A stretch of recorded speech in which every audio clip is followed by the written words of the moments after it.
Hi, everybody. My English is not so good, so I will present the test and also the presentation itself.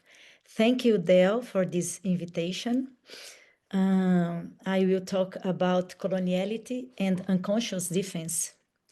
Since its foundation, the psychoanalytic field has experienced a double movement. On the one hand, the invisibility of geopolitical issues in both clinic and theory. On the other, a persistent interest in this very relationship. In the 12th century, Freud discovered the unconscious and then shifted the axis of Western reason. In the 21st century, psychoanalytic practice in the Global South, in dialogue with critical studies, participates in displacing the political axis from an hegemonic and universalizing orientation.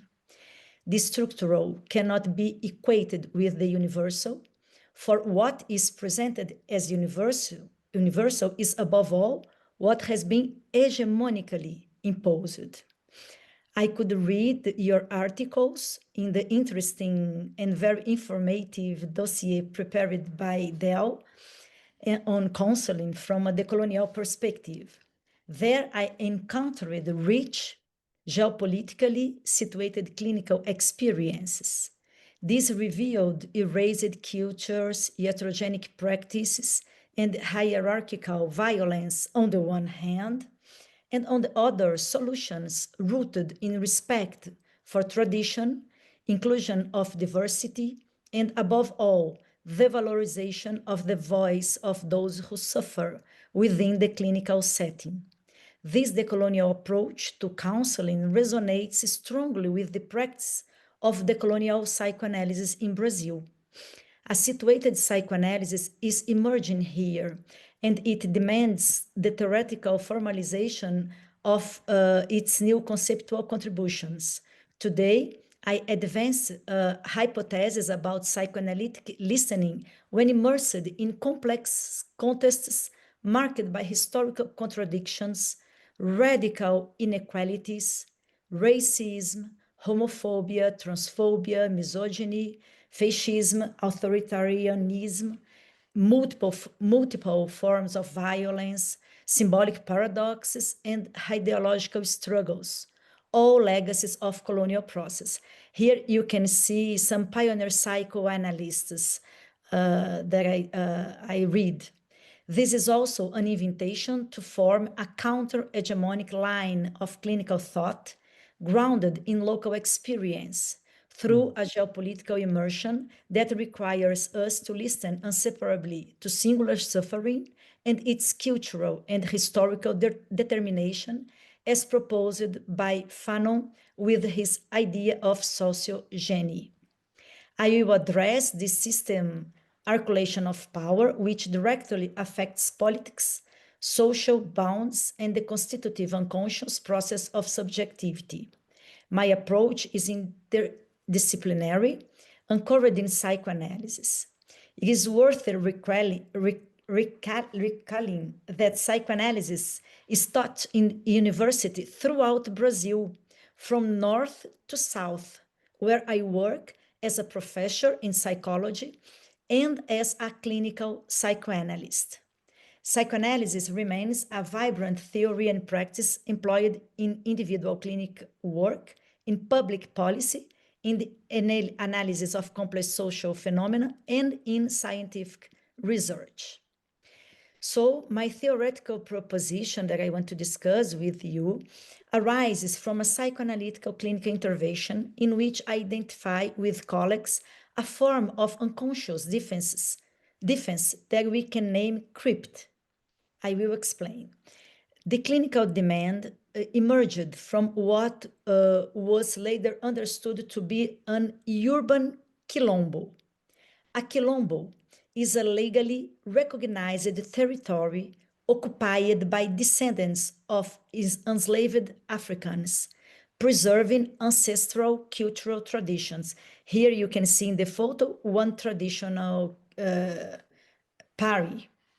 Interestingly, The initial request for help did not come from the woman in need of psychological support, but from her aunt, who was responsible for community outreach. From the outset, the demand was formulated collectively rather than in the individualized mode prescribed by neoliberal logic, and was received with due regard for its ancestral and collective dimension. We were 4 persons in this intervention. The woman in question suffered from substance abuse. At first, her problem was an individual issue, disrupting the life of the Quilombo. But when we began conducting psychoanalytic conversations with the community to prepare a preliminary diagnosis, other manifestations of psychological suffering surfaced, commonly pathologized through the psychiatrization of individual experience: bulimia, alcoholism, depression, anxiety. Some context here is necessary. At the time, the Quilombo was classified as a small favela, a slum, stigmatized as impoverished and criminal, despite being located within a charming neighborhood that had become upper middle class through gentrification. The land had been purchased by the Quilombo's matriarch and her husband, a man from the last generation of enslaved Africans freed by the abolition of slavery in Brazil in 1988. 1 year before our intervention, the community that is called Quilombo Souza received a violent eviction order. 5 police cars with armored officers and sirens blaring arrived and ordered residents to leave. We named this judicial act political and racial violence. It exemplifies the universal dimension of violence that sustains hegemonic power structures. Since then, fear, anguish, and psychological suffering have spread among the quilombolas. The drug use in Nice was only one index of this broader social-political malaise. Because the community lacked official property documents and was unaware of its historical trajectory, it did not initially know its members were descendants of enslaved people. In the process of seeking legal proof of ownership, the quilombolas retraced their history, symbolically resignifying their social position. Through monthly psychoanalytic conversations, they were able to transform their status symbolically, replacing the imposed identity of Islam dwellers with the socially valued identity of quilombolas. This was the particular dimension of the intervention. The community collectively constructed a response that resisted suffering and disidentification with devaluation. On the singular level, Denise was accused, just as her mother had been before, of causing a disillusionment that could endanger the matriarch's life. Only later she was referred to individual consultation.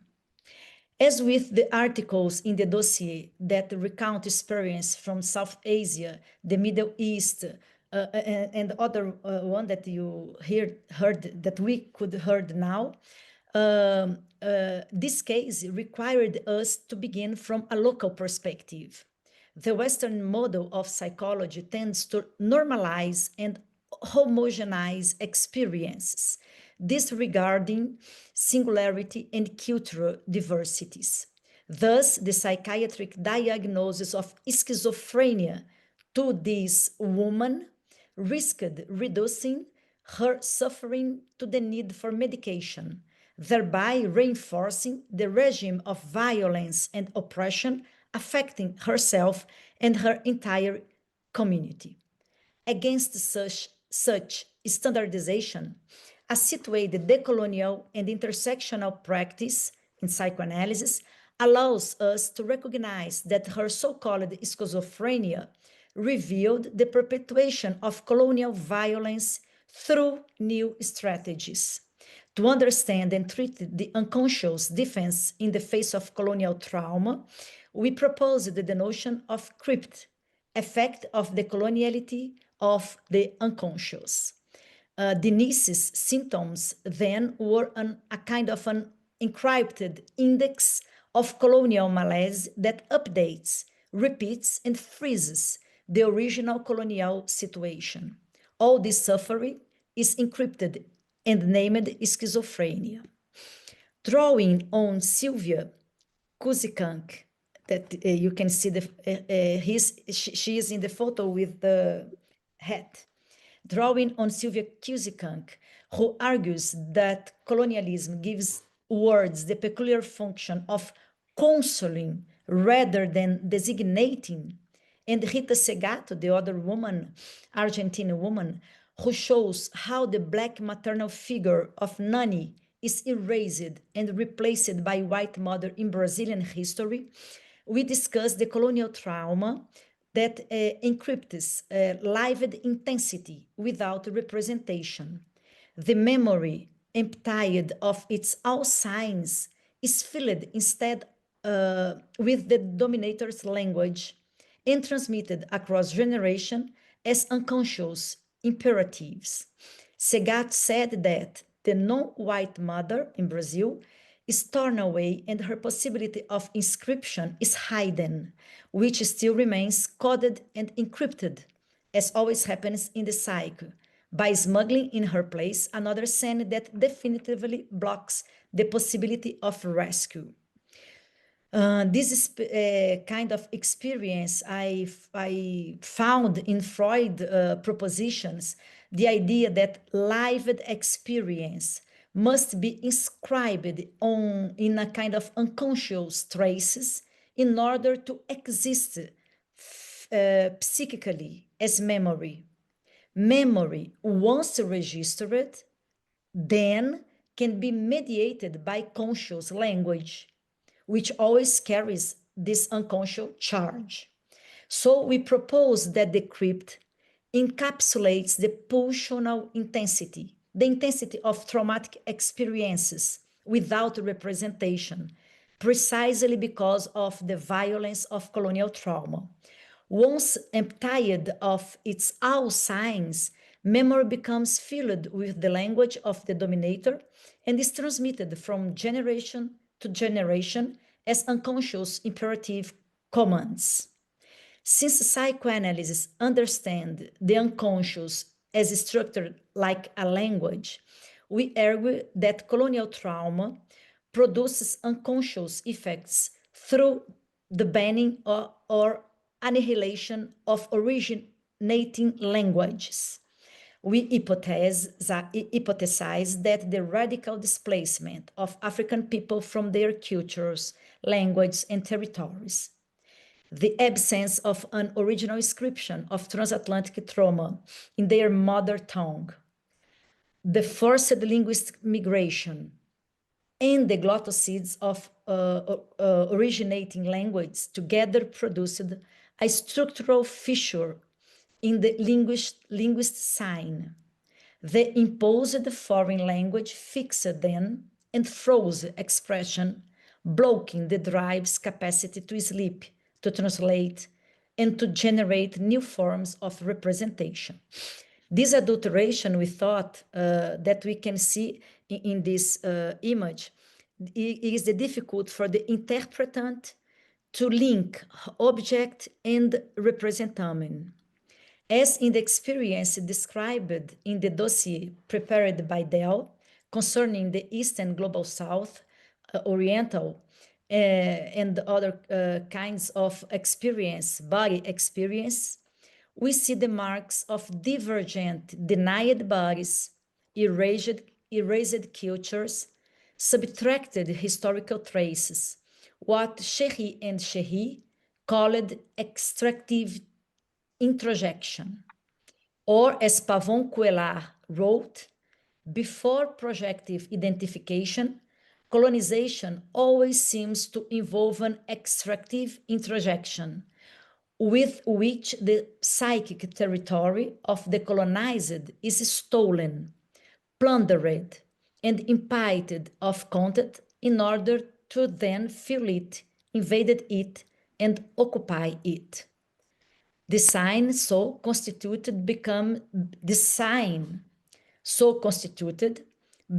the envelope of affects and drive intensities transmitted unconsciously from generation to generation as a subjective imposition. Prior to the psychoanalytic intervention, this incident and the suffering it produced were disconnected from the community's violent, neocolonial, and enslaved heritage. The quilombolas were alienated from their individual, collective, social, and political trajectories, estranged from the ways colonial history was repeated and reimposed in new forms. Recognizing this connection enabled a transformation of status from Islam to Quilombo, and an overcoming of the individual psychological suffering that had given rise to the clinical demand. From a decolonial perspective, psychoanalysis allows for the construction of a situated understanding of the unconscious effects of neocolonial process. It ceased to function as a generalizing, normative, and stigmatizing device of psychological policy, and instead acquires clinical and political value by linking subjective and political suffering, thus contributing to the decolonization of both its theory and its practice. To finalize, I will read James Baldwin's phrase, "Not everything you face can be changed, but nothing can be changed until it is faced." Thank you. Thank you. Thank you. Thank you. Okay, well, we've got a fair bit of time to have some questions. So, any questions, folks? Thank you. Or comments, for that matter. Yes. Share experience.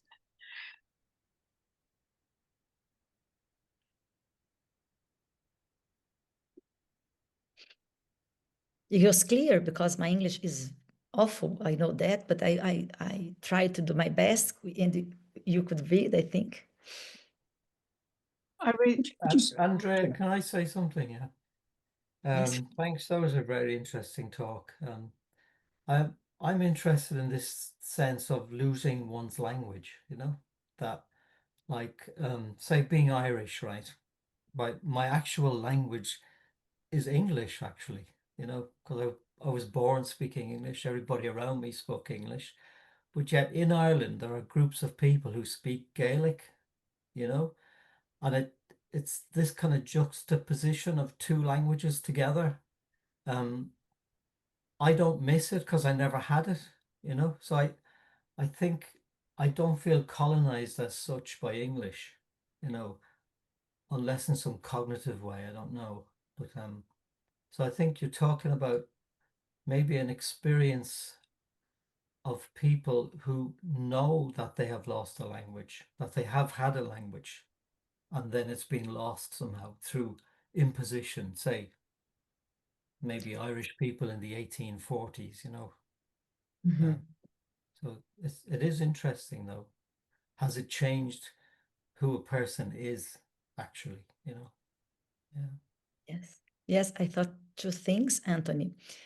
One, in Brazil, we had have 400 languages, indigenous languages, and up to 5 different African languages during 1 century, 16th century. So I think that these people that guarded, that preserved their cultural paris and expressions, Now they are trying to preserve the everything that was lost in this historical line. So it is different for a white woman as me and for indigenous, for example, people that lived together in a rural territory. This is one line. But in the other line, we are trying to think how this history affected everybody, not only originary people from Africa or from Brazil in his origins. And do you know, James Joyce, for us in psychoanalysis, is a kind of a writer that express this intervention on culture. He introduced 80 dyad languages in the English literature. So we think that there are something that unconsciously arrived to us and preserved violent positions as the racist position that is very cruel in Brazil. So we have an anti-racist practical, decolonized and anti-racist practical, trying to confront this kind of consequences, conscious and cultural, conscious and unconscious also. And thank you. Yeah, no, you're welcome. Yeah, that's very interesting because Joyce kind of tore language to pieces, didn't he?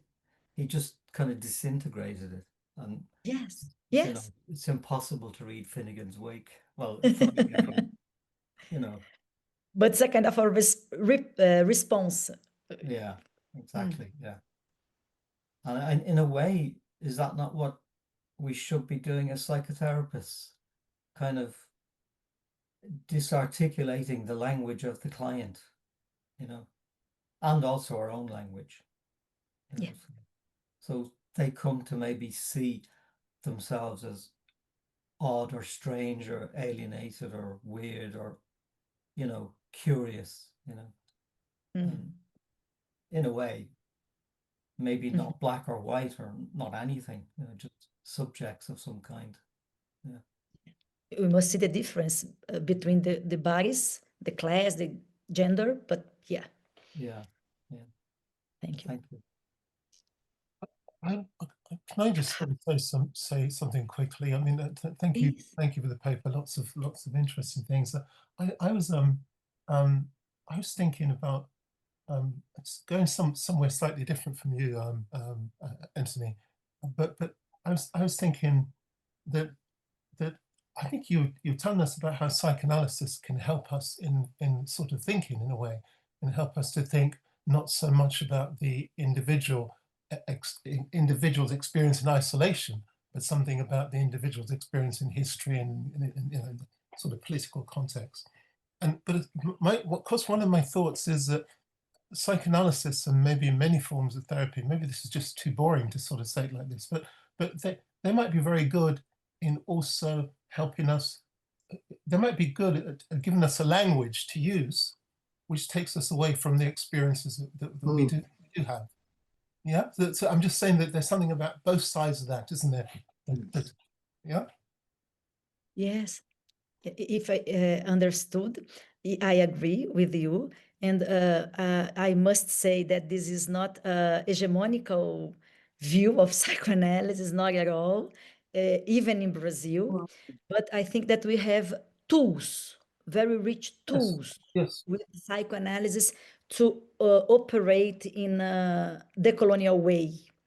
Yes, yes, we can change. Yes, we have in Brazil many experiences in the poor situations, in the violence of gender violence situations that we apply collective ways to think about the suffering and how to deconstruct the structural imposed violences. It is very rich. Yes, thank you. there. occurs to me. Oh, sorry. Oh, No, sorry. no, It's- carry on. Operate. Okay, thank you. So thank you so much to Andrea and actually all the speakers that come before you. I'm really curious because I'm really interested. I'm Sikh from Sikh Punjabi heritage, and I've really started to notice how limiting the English language is in my mouth. So I find myself in therapeutic processes where I'm asked to express in English and try and translate from Punjabi, and my Punjabi isn't brilliant either. So it's something that I learned from my parents, but not a wider society because I grew up in England. So I really resonate with this heritage that is lost to me by the forcing of English, actually, even in our therapeutic processes, which I'm starting to realize deny whole swathes of my experience. I mean, for example, just words, if I take one word, just the word love, Go on. we don't have one word of love in Punjabi. We have 6 or 7. So which one do I pick? And even my name is Harpreet, but I've spent my entire life in England calling myself Harpreet or other alternatives that are white names. So I just wanted to say I really resonate with that, and I'm just at the tip of exploring that. So I find myself in this curious position of having to translate myself and encouraged to translate myself in the white dominant spaces in therapy environments. And so there is very little space to do anything other than constantly work harder to, which actually, to be honest, in my own process shuts me down to, oh, okay, well, let's just call myself Harpreet or call me Harry or call me whatever you want, because it is easier in a world that doesn't really want to hear that. So thank you very much for the spaces, I guess, what I Thank wish you to for sharing. Thank you for sharing your all experience. Thank you. Yes.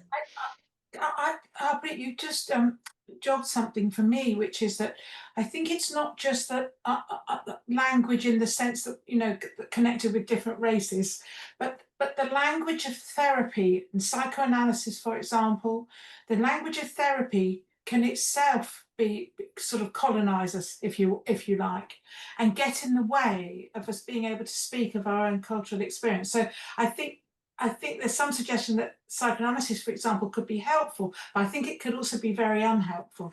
Yeah. It's tricky. It's Thank both. you. Yeah. And also what I would say is there's also you know, like real senses of spirituality that make up so much of us, from those of us that come of wider heritages, that I don't think get expressed, because in this, sometimes what I find is in the therapeutic frame, it feels so scientific that it's asking for proof and evidence of everything, that I think it denies an awful lot that doesn't fall into that frame, that is really so intrinsically rich and part of the human experience. So yeah, thank you. Anyway, I'll stop, because thank you for the space. I appreciate it. Can I say Andrea, something? sorry, please. Just what you just said, Harpreet. So much of what we do as therapists is not scientific. You can't prove it. We work with our spirituality, with our body, with our intuition. But that's not what you write in your report. You know, we just sense stuff and then take it from. It's much richer than how therapy is seen, I think. I just Isn't wanted to say that, that. aren't you describing a form of colonization where we put in our reports, we write our reports in the language of science when we don't really believe wholeheartedly, or if at all, in it, and yet we're caught in the system, you know? Yeah. There's something so problematic about that. Yeah. We're caught in ourselves as well, isn't it? That's the Andrea. I was wondering if you could just say more about the notion of the crypt. You know, it's you know, there's the crypt in the client patient, but I think we're talking about the crypt in ourselves as psychotherapists. And I don't know. Are you taking it from Abraham and Torah? Yeah.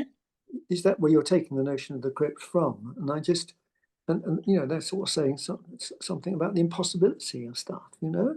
Derrida says it's a catastrophe. So what, if anything, can we do about the crypt in ourselves, do you think? And could you say more about this notion of the crypt? Yes, if I understood what you are saying, I will try to answer.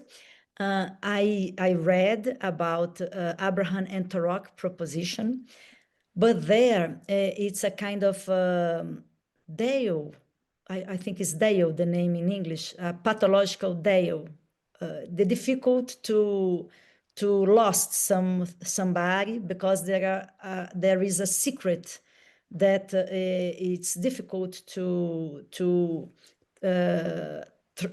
cross. But I don't think that what Cusicanqui and Rita Segato experienced, just like us here in this intervention in Brazil, it's not the same thing at Abraham and Tarok, because they work with a kind of object. The object that is lost, it is homolog, it is equal to the reality. And what we see with Cusicanqui and Rita Segato, it's a kind of an operation by language that creates a kind of protection to the experiences, very traumatic, difficult to live, that this experience don't have representation, are not shared. It's so difficult. So there is no representation, and there is a kind of something that do this. I don't know how to say in English, but fixed this intensity without words in a kind of a image. But the image is imposed by the other language, by the colonizer propositions, historical truths, and etc.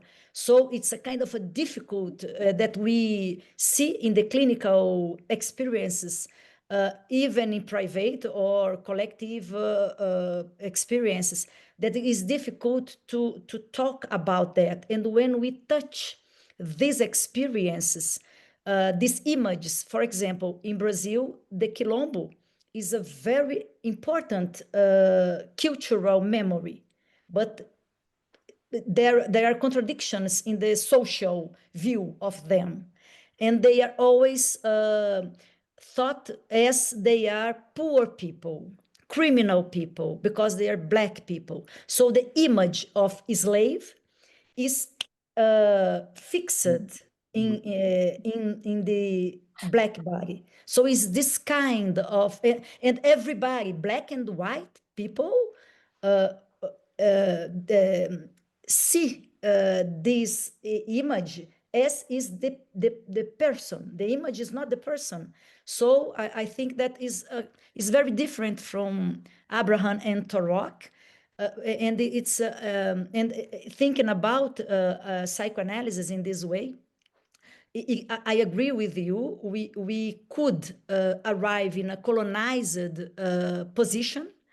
And here in Brazil, the training in psychoanalysis is a very, very white and West and a model, European, Eurocentrical model. We are a minority, of course, that to conclude that think that we could agree with that, but we have rich instruments in psychoanalysis to put in a decolonial and anti-racist and feminist way. So it's a kind of struggle, I think, not exactly a pacifical position and exercise, practical exercise. I don't know if I understood, and I hope I could answer and talk with you. No, obrigado. Oh, thank you. I just wanted to pick up on what you were saying about education, because I'm reminded of Paulo Freire, that wonderful book about pedagogy of the oppressed. and how he saw education as the vehicle of colonialism to oppression, so to speak. And that there's that wonderful phrase he uses, the jug and the mug, where education is just a form of pouring knowledge into somebody in an uncritical kind of way, but holds everybody, both oppressors and oppressed, holds everybody in that kind of inhuman position. And I think so much education, and there's a danger that psychotherapy, both the training of psychotherapists, but also psychotherapy as a learning process, can be a vehicle for that. And I think Freire saw working together as the main way of counteracting. One has to work together, oppressor and oppressed. Although I think it's, sorry. So I was saying, is there a minute for me to make a comment? But if you finished. Yes, okay. Sorry, thanks. You're just thinking about the kind of inexpressible aspect of what's being talked about and the idea of language and colonialism. I like this thing that Heidegger apparently said, was that we don't have language, language has us.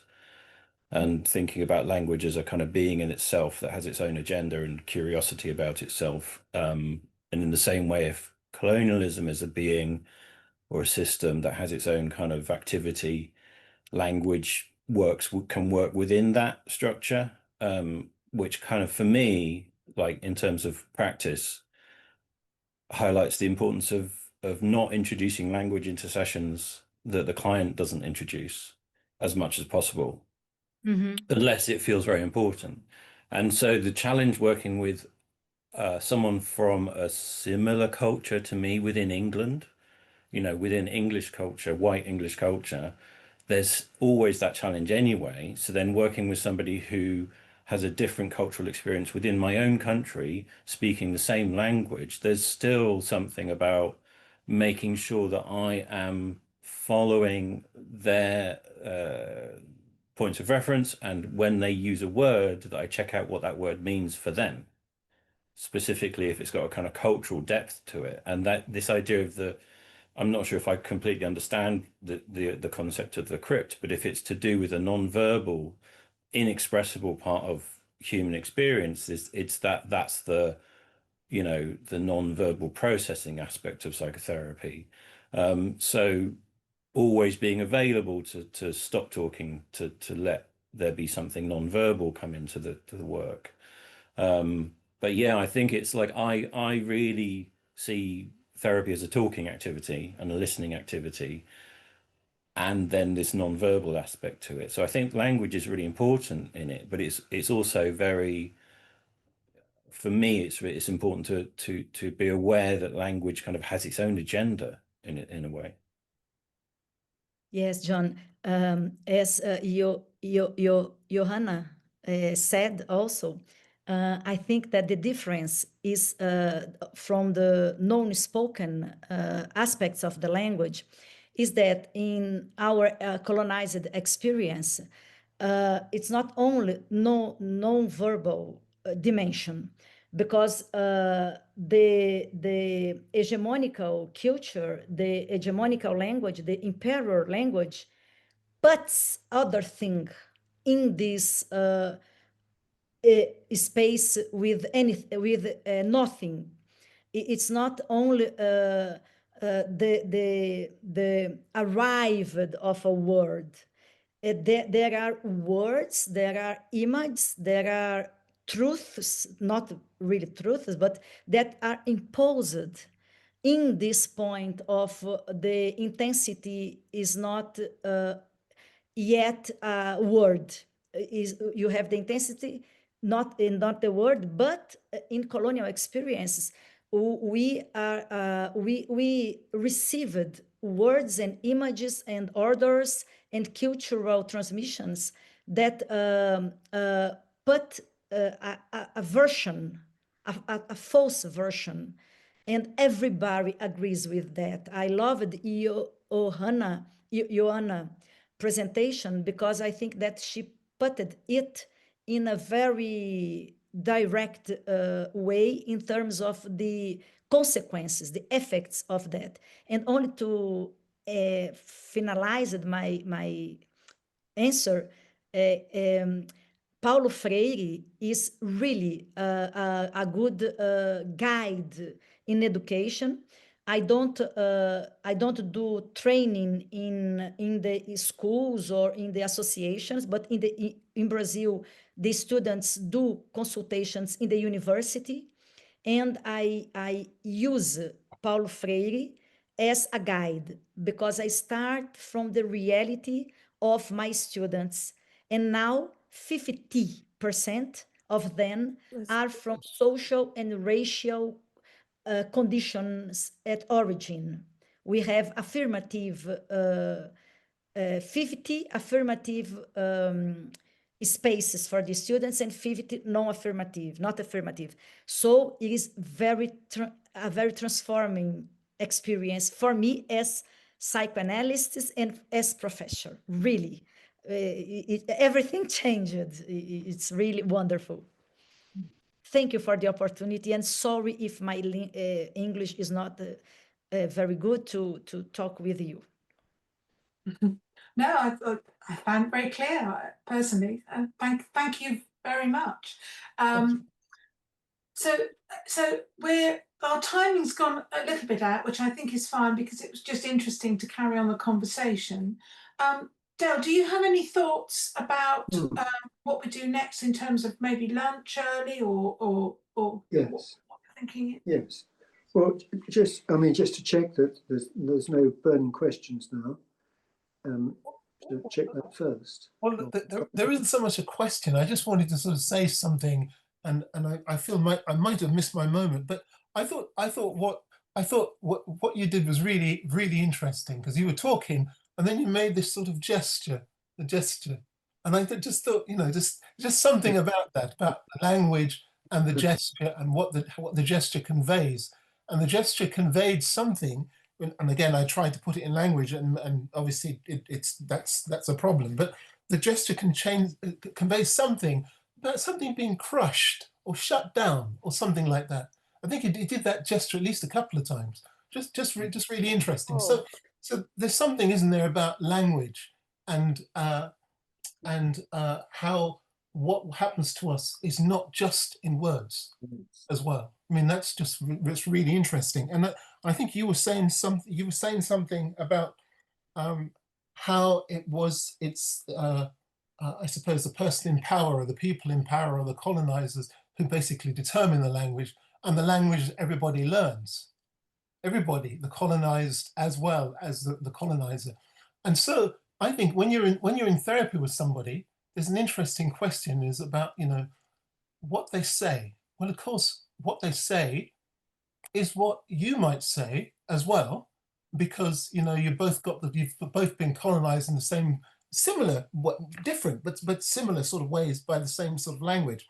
And how can you sort of talk to them about what they mean or what they really mean or whatever it is, when actually they probably don't in a way know what they mean? Because there's a quote from Nietzsche, which he says, "Words killeth." The words they kill the experience. They just kill. And so so I guess I'm thinking about you talking as a therapist, talking to someone who has an experience, and even though that experience is not without words, then they come to try and talk to you about it. And I think we're talking about another degree of complication if the person is steeped in some sort of psychoanalytic or whatever language that they know what this means. They know what this really means. I'm just thinking it's a great recipe for just total confusion and people not quite knowing, not understanding each other at all. Yes. Sorry, that's my little rant. I'm quieting down. Yeah, I think I agree with you. And we have different groups that are receiving people that suffered different kinds of violence, racism, violence from racism, gender violence, And I thought when hearing you that there is a different way about the people presented themselves, each person presented him or herself in a different way. And this gesture, I can say that gesture is a word in English. Gesture, yes. Yes, thank Yes. you. I think that the gesture make all difference. For example, a young woman, black woman, that uses that uses quilombolas characteristical. She presented herself just like a woman from the quilombo. We can see, and she affirmative. She affirms her presence. Yes. Instead of, for example, other adolescent that is in the social educative measure. In Brazil, we don't have prison for minors, but they stayed without freedom if they do some transgression, some delinquence, it's not crime, but something just like this. And he appears just like a humiliated person. So I don't know if is that what you were talking about, but we started seeing that we started to change the spaces in the university where we received people, because they were very occidental and white and clean visions. So we started to introduce signs, different signs in the space, in the clinical spaces of training in the university. And I think that, yes, the word can do the worst. So the language is not a god. It's a way to think how we could be in face of this person, in face of our clients, of these people. We can do more free act than repeats a colonial act. Yeah. Yes. Yes. Thank Yes. you Yes. very much. It's really, really interesting. Okay. Well, thank you both. Thank you. I just have in my head things about gesture, about jesters, good and bad jesters, language and justice. That's what's some of my sort of chain of associations of some of the things that have been said. And I think another thing that comes to my mind really of what's been said is particularly with psychoanalysis, but with other approaches as well. You know, I come back to Spivak earlier, who was sort of saying that, you know, often we speak for the oppressed rather than letting them speak. And so how often do we think we speak for the client, the patient, rather than letting them speak? And is that...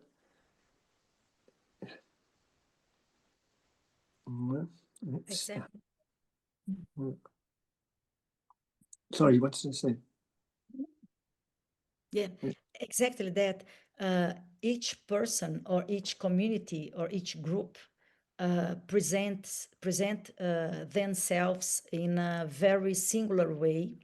The point, I think, in this decolonial way to practice the clinical the clinical practice is to hear, but not to the singularity, the very own presented the manner of the each person presented her or himself, but not to forget that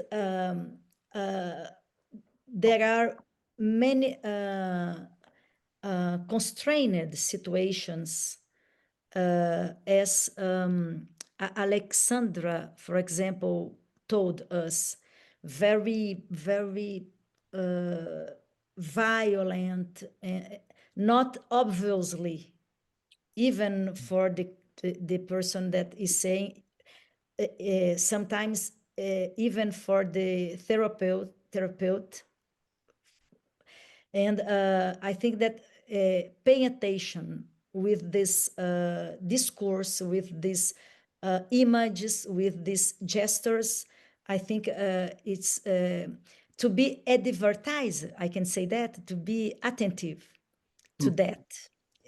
I think that this is the point, more than have truths or the final word, the best view. It's to be attentive of what all of these power systems do with the person that you are hearing in a very singular way. The universe, the violence is always there.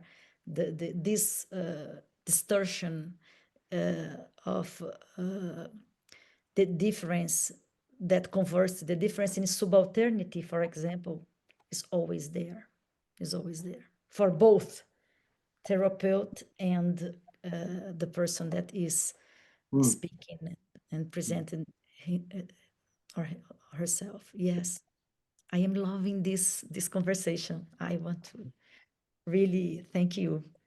I am learning. I am thinking many things to write and to discuss with my students. Thank you. I wonder if you were talking too about how difficult it is to speak for ourselves, to put it that way, both the therapist and the client. I mean, it is very difficult to speak for ourselves without saying the things that people around us say all the time. You know, basically saying things that are platitudes or things that really sort of get our experience. Exactly. Thank you very much.